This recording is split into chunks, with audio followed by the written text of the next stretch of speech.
Thank you, sir, for giving me this opportunity to speak on this small, limited, but very important piece of legislation. Sir, we must admit, the government must admit, and the ministry particularly must admit the gross lapse on its part in extending this legislation to Nagaland for nearly 1.5 decades, and also to Himachal Pradesh, where family courts have been established in 2019 itself. This incident came to light only when a petition was filed in the High Court of Himachal Pradesh challenging the validity of family courts. Had there not been any petition, we would not have been discussing this bill at all, sir. Sir, governance is a continuous process.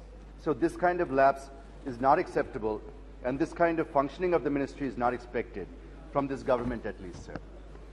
So taking advantage of this discussion, I wish to appeal to all ministries of the Union to look into the acts that are under their administrative control and to see whether there are any such lapses, and if there are any, kindly take suitable action.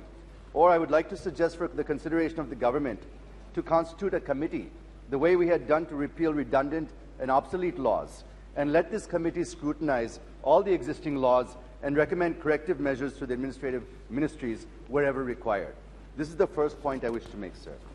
Sir, taking advantage of this bill, I wish to speak on a few issues that are plaguing family court system in the country, be it relating to the discrimination against fathers in custody cases or delays in judgments or misuse of this legislation.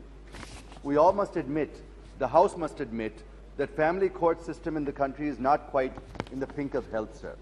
And one of the reasons behind this is the lack of infrastructure, and the second is the shortage of judges and judicial officers at the lower level. The Honourable Law Minister himself, in a reply to a question in Parliament, said that 11.79 lakh cases are pending in 732 family courts, and UP tops with 34% of the cases. It is all happening due to the shortage of family courts, lack of infrastructure in the existing courts, and the shortage of staff, sir. The 14th Finance Commission had not given any money to the ministry when it sought 541 crores.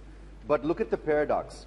Instead, it said that 235 more family courts should be set up between 2015 and 2020.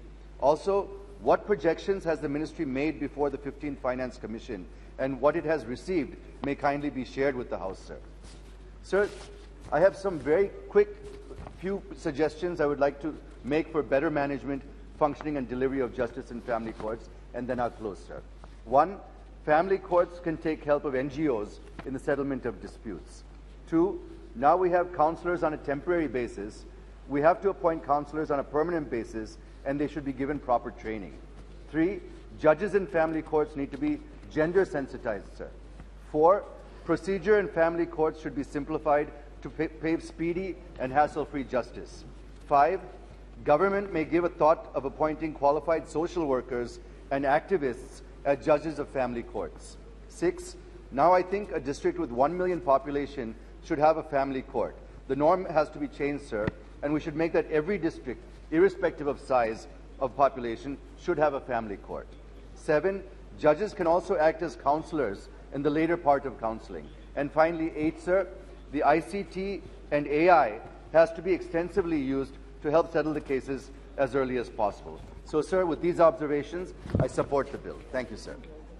Shri Rajdeep Rai ji.